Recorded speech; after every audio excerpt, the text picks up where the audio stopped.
Hello everyone and welcome back to the Gonzii Sports podcast. I'm your host Gonzii, you can call me Gonzalo, and we are back for episode number 2, man. Shout out to everybody that listened to the first one, and it means the world to me, man. So shout out to all of you.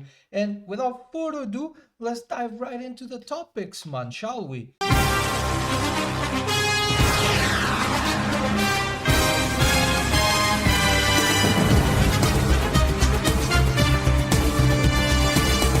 We have to talk about Shedeur Sanders, okay?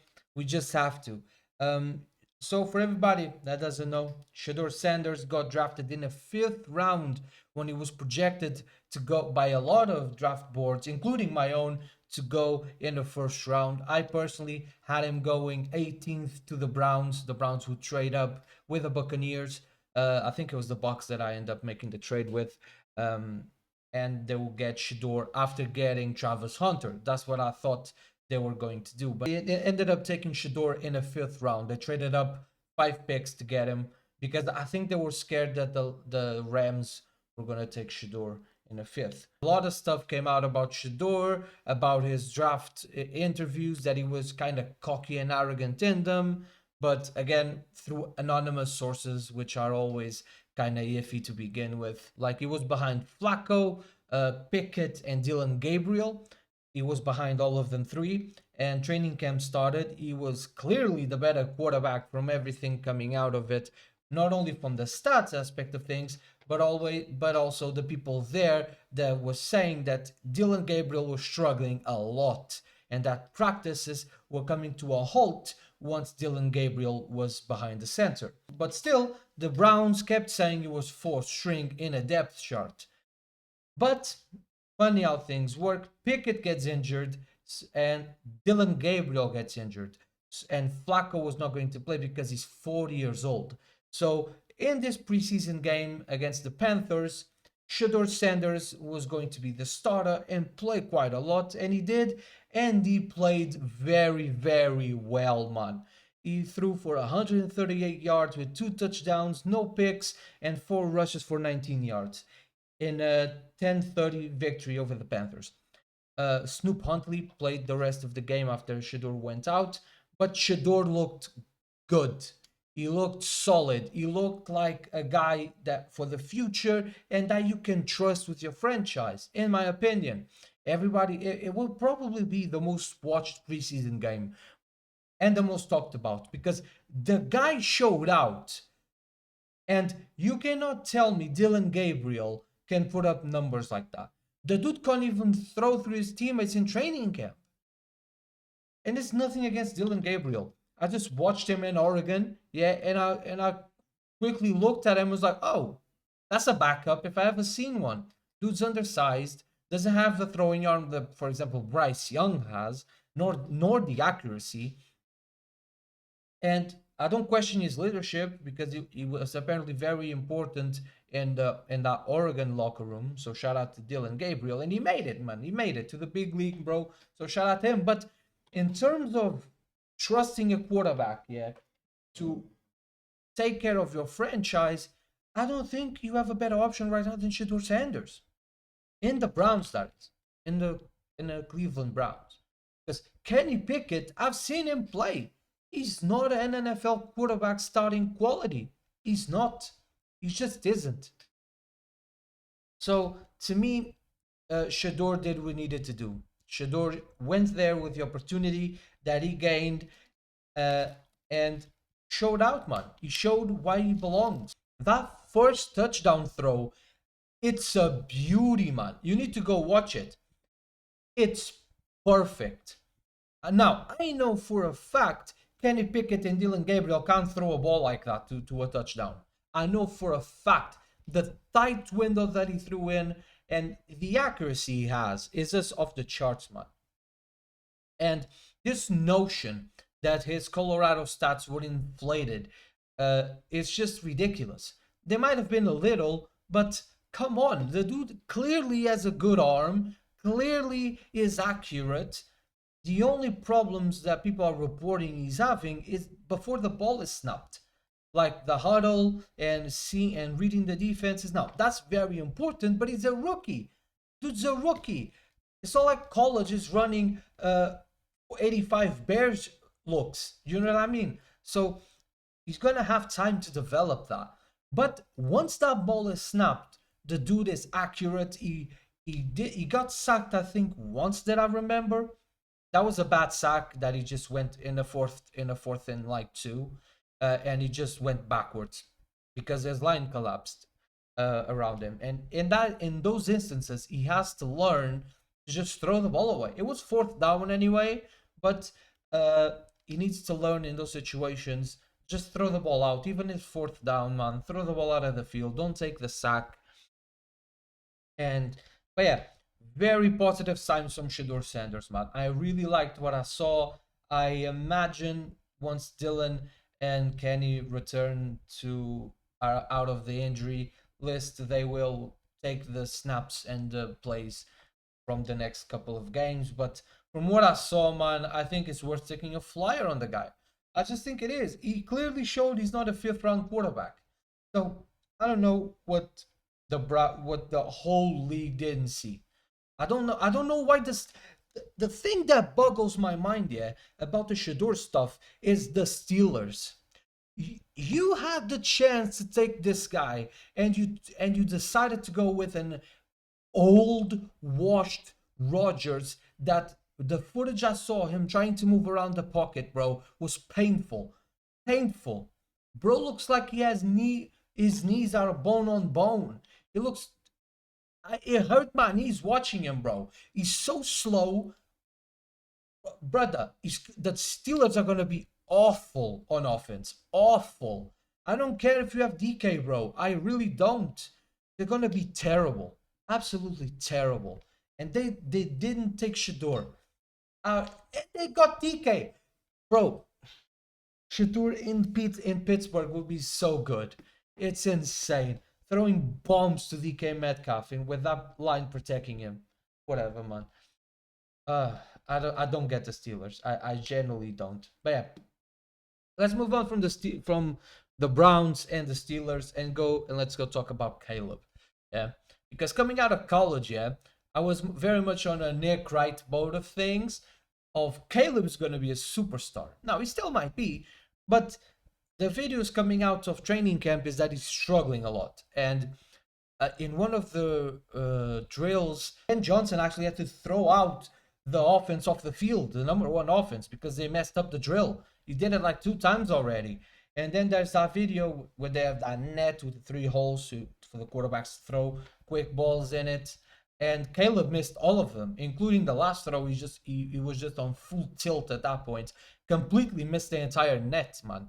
So it's one of those things that Caleb is clearly struggling. You can see that emotions are a problem with Caleb. He lets his emotions get the better of him.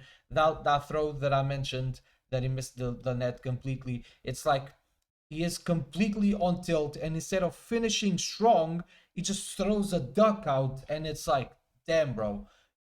You have to rail in your emotions. During the course of an NFL game, a lot of things can go wrong, man, and you will get frustrated.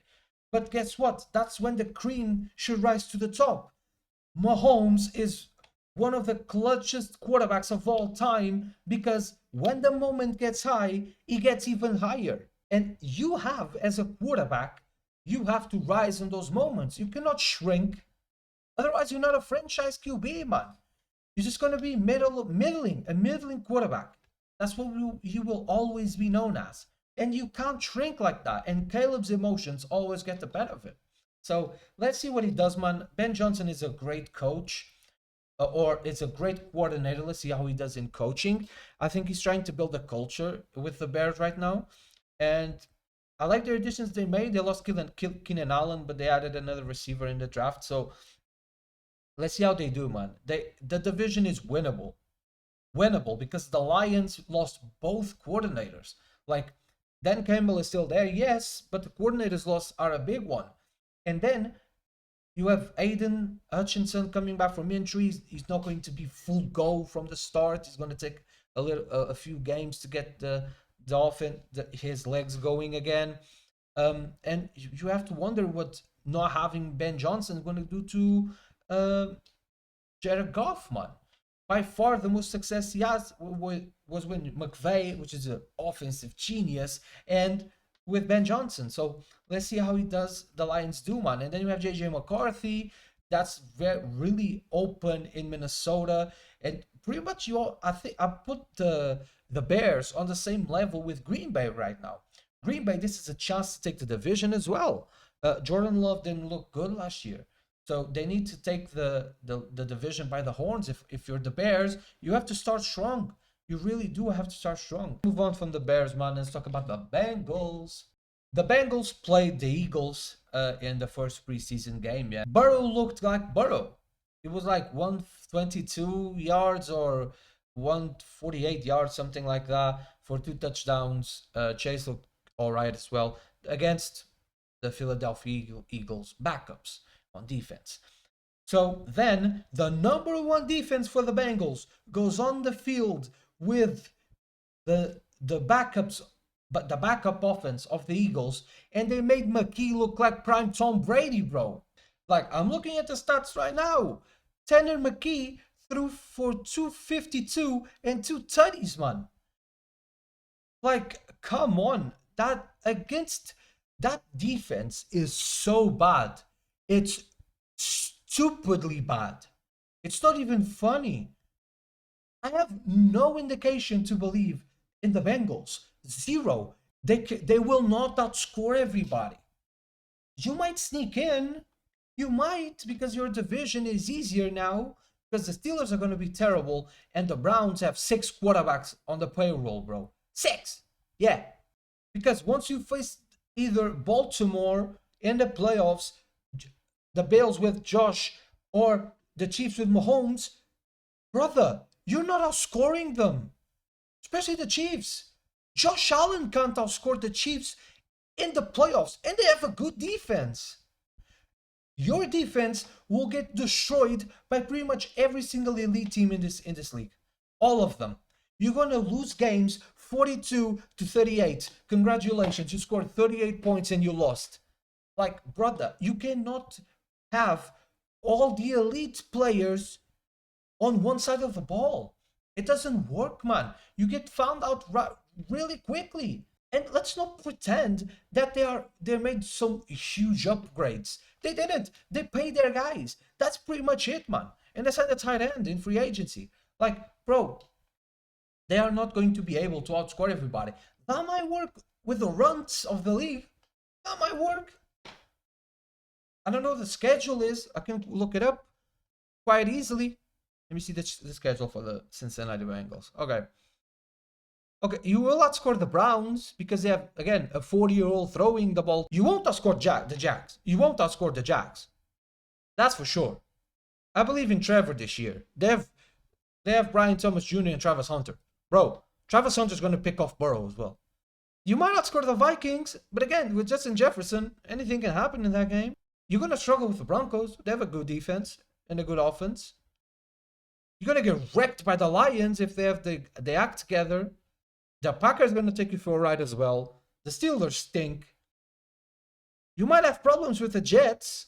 You might. I could see Justin Fields running rampant on that defense, bro. Oh, you should pray. You should pray the Bears haven't figured out everything by the 2nd of November. Because the Bears are going to go wild on y'all as well. You're going to beat the Steelers. And you never beat the Steelers twice. You might split with them. And they are terrible. You lost to the Patriots last year. I don't know if you can beat them again. Gonna lose to the Ravens. Gonna lose to the Bills. Ravens again. You're gonna play the Ravens, the Bills, then the Ravens again in the 3-week span. Bro. Like, come on, man. You cannot tell me the Bengals are making it. I don't have them. I haven't made my picks yet. I'm gonna make my picks on the final, on the week leading up to the start of the season. But bro, it doesn't look good for Cincinnati. It really doesn't. Like, you cannot go to a game with the notion that you will just outscore everybody and win the game. It doesn't work like that. This is the NFL, bro. It don't work like that. You're not playing against runts. You're playing against Tough teams that want to win. This is not the NBA, bro. Nobody's tanking. Like, come on, man. It's just bad business. It's just bad team management. Like, you should have traded T. Higgins when you had the chance to strengthen your defense. Should have to.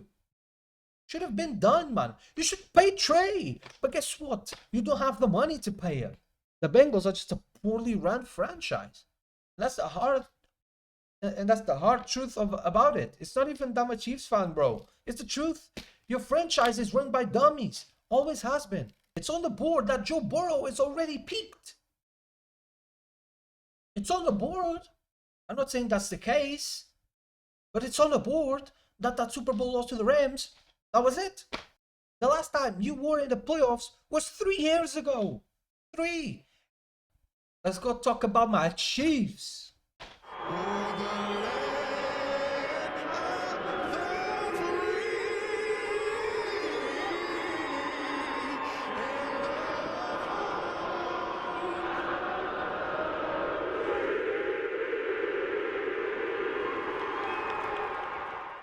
The kickoff, the Chiefs are kicking it off.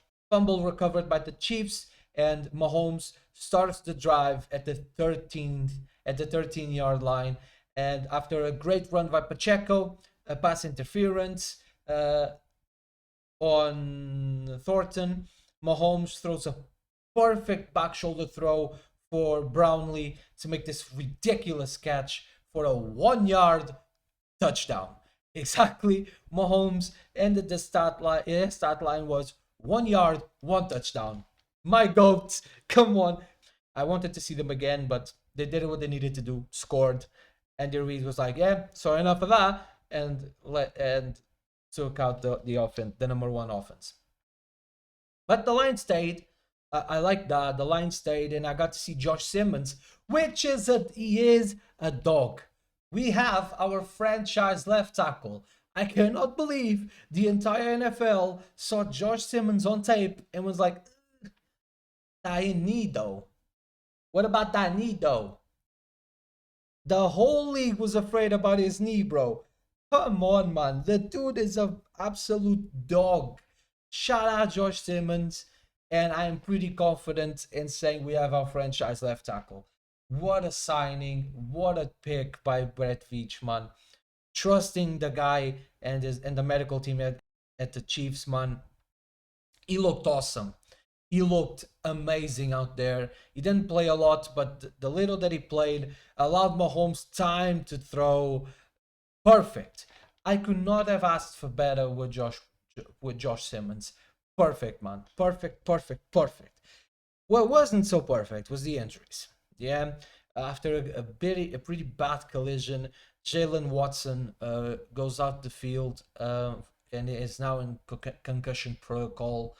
And then in the first half, still, Dion Bush has now been announced as well, was cut out due to his Achilles. So I think Dion is out for the season after he torn his meniscus. I think he did his ACL, if I'm not mistaken, a couple of seasons ago. So yeah, man, you hate to see it. Injuries. Dion especially was crying on a cart.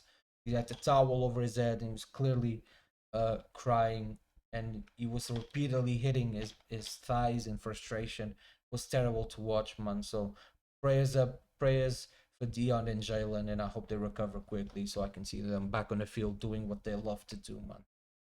But yeah, that put the sour taste on my mouth watching the game. I couldn't stop thinking about it the whole game. Yeah, it's horrible. It's horrible when you see that there was a Lions kid as well. That was a bad looking injury as well. So it is what it is, man. It happens. This preseason is a highly dangerous sport, and that's why I'm so up for these guys to battle for every single penny they can, because you are not coming out the same. Once you step on that once you put on those pads, put on the helmet, and you step onto that field, you might never be the same guy again. So I hope Trey gets his money, I hope Micah gets his money, and I hope they are paid every single penny of that deal, because the more money guaranteed as well, the better. That's why I was so happy for Trey. I was so happy for George. But let's get back to it. Pacheco looks back and healthy, man. Back. Bowser running hungry again. Love it. Pacheco really, it's really good to see him. The team is better with a good Pacheco, and he's a cult player, man. We love Pacheco. Who doesn't? Who doesn't love Isaiah Pacheco? The dude's great. He's so entertaining to watch. He's so angry at the floor for touching his feet, bro. It's incredible to watch. Then the Chiefs are punting. Matt Ariza does this absolute bomb on a punt, bro. The guy from the Cardinals, poor guy, bro. He was stand there waiting for the punt. The punt was a bomb, and he was like, "Oh, oh no, oh that's going far. Oh wow!" And he keeps back and keeps back and keeps back. And it just drops the ball. And when he picks up the ball, yeah, and Noel Williams comes in and spears him. He spears him like it's Braun Breaker. Go Google Braun Breaker spear, and you know exactly what I mean. Bro, he just almost decapitated this guy. Jesus. Poor punt returner. The guy didn't know what hit him.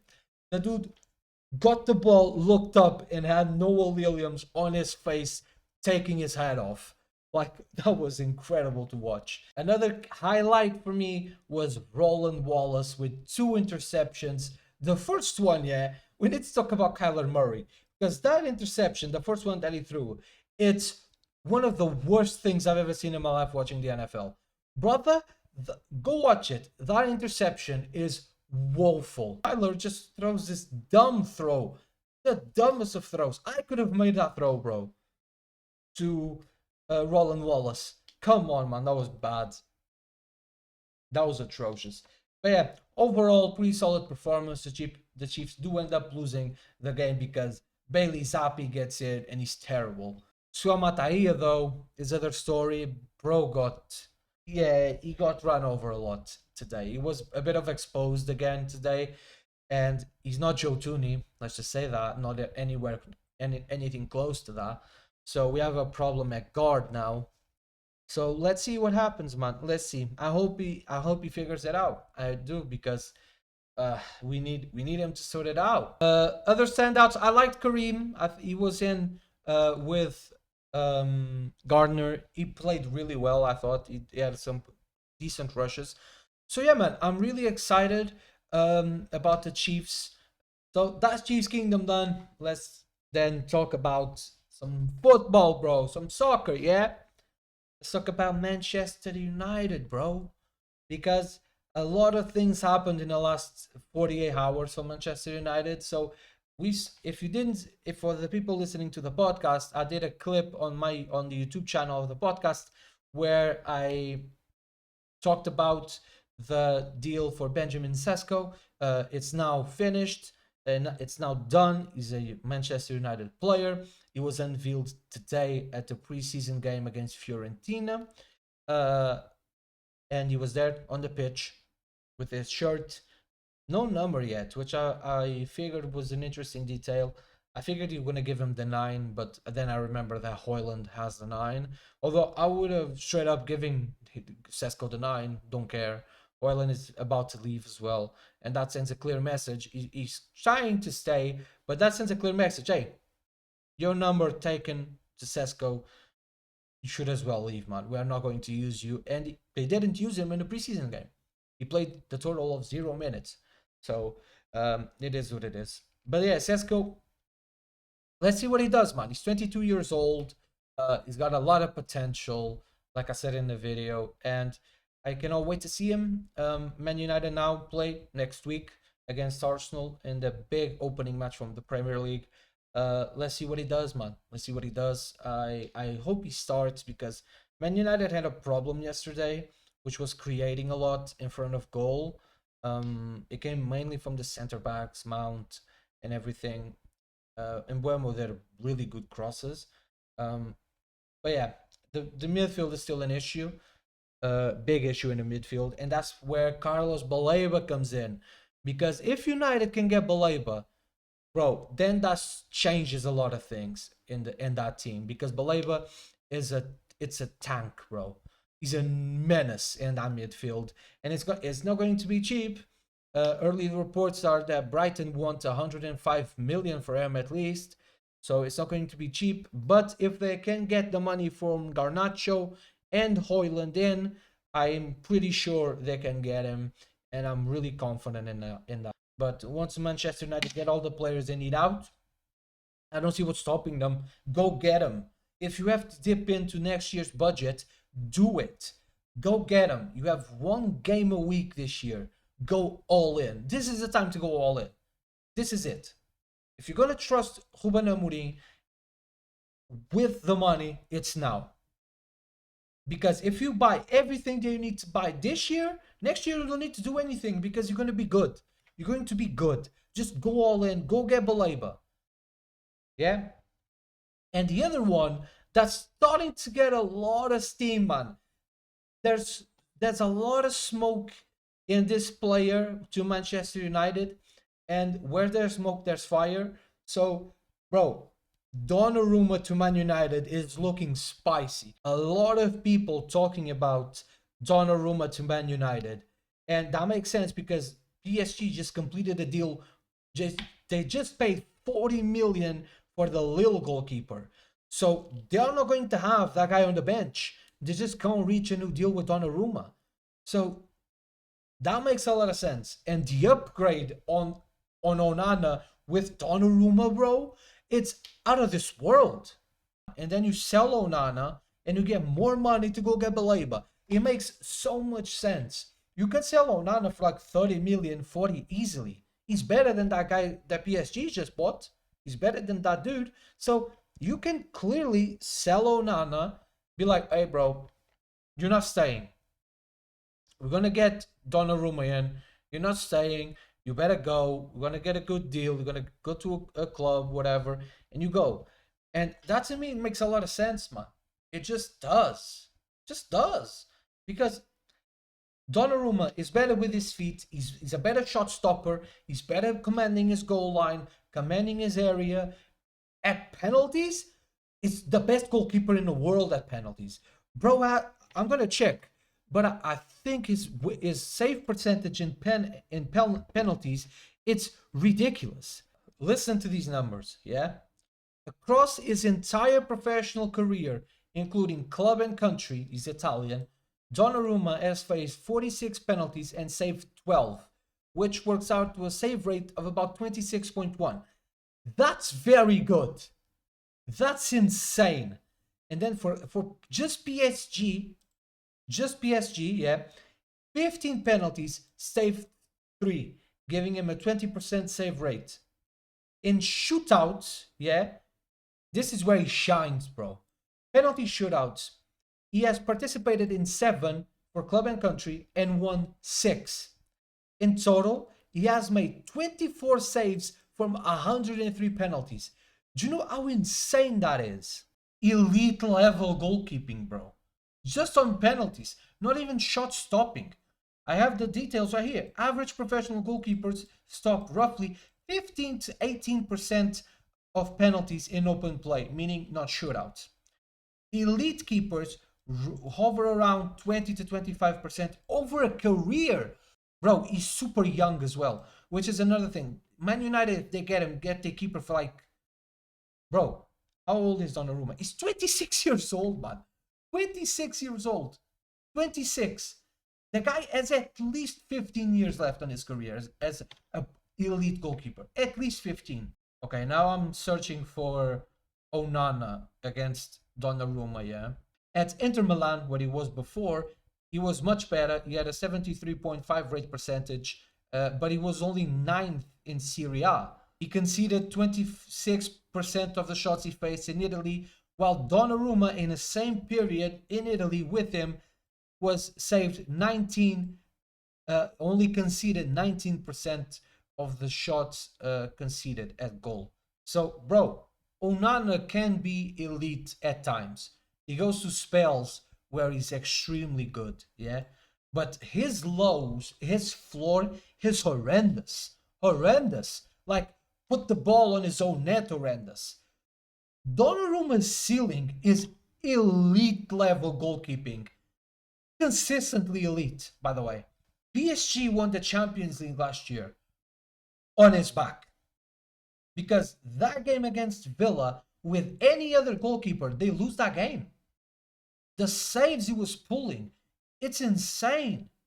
And then in the final as well, it was insane. He is ridiculous.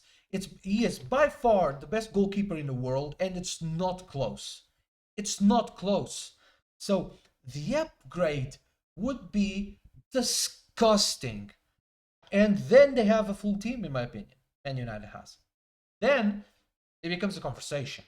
Because if you get Baleba and Donnarumma, bro, you don't have any excuses to not try for the title with one game a week.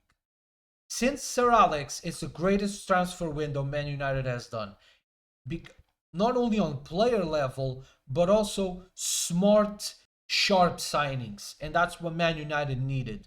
With, like, Benjamin Sesko, if he went to Newcastle, we'd be on more wages than he is at Man United right now. They're not paying ridiculous wages anymore. So Donnarumma might be tough to make because I think he's on pretty heavy money in PSG. But I think it's manageable even without Champions League, bro. One game a week and rebuild Man United. And Donnarumma, if he signs for Manchester United, it's going to stay in Manchester United for like 20 years, bro. So it's pretty set, if you ask me. If they get Baleba and Donnarumma, it's another team. It's a new Manchester United at that point. Completely new. But yeah, let's talk about the Fiorentina game. It ended 1-1. Fiorentina scored really early, which was not good for Man United. Really poor set piece defending, which it's bad considering they are playing Arsenal next week and they are experts in set pieces. So cross comes in, dude just alone in the back post and just volleys the ball in easily for the goal. But Man United grew a lot in the game. They controlled pretty much all of the rest of the game. And then ended up in a corner as well. Ball in, own goal after both Lenny Yoro and I think it was Maguire. Both went for the ball, causing the defender to just head the ball into his own net. Outside of that, it was rough at times. The midfield is clearly the problem. The closest comp to Baleba is Kante. Now, I'm not saying it's Kante already, but that's how I see his play evolving. It's Kante. He's a destroyer. He just destroys your attack, bro. Right there and then, bang. You come close to him, he's gonna snatch the ball out of you and play a perfect ball to the attack to counter. That's how he is. So yeah, that's going to be very expensive. Like, I don't know if Donnarumma will be a loan with option to buy. That will make more sense to me because the season is almost starting. And they just signed a new goalkeeper for PSG. So Brighton also is going to be tough because they want buckets of money. But if United can find the money for both Baleba and Donnarumma, do it. Do it now. Do it. Let's now talk about my boys. Come on, man. This is my favorite shirt, by the way. Favorite shirt. My boys, come on. We started our season on Friday with a first league game. And very, very good performance.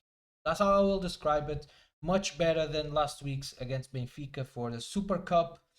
We were better at the early stages of the game. We controlled more of the game. Like the opponent Casapia didn't create anything throughout the game until Ousmane Diomande was injured, pretty much. He got out injured. And that was a bummer. Also, Maxi Araújo was injured as well. So that was the bummer part of the game. But outside of that, we controlled the game quite nicely. Our new striker, Luis Suarez, looked lively, looked good. The goal was the only thing missing. The guy is awesome to watch. He's going to be good. I just know it. everybody sees it. He's going to be amazing.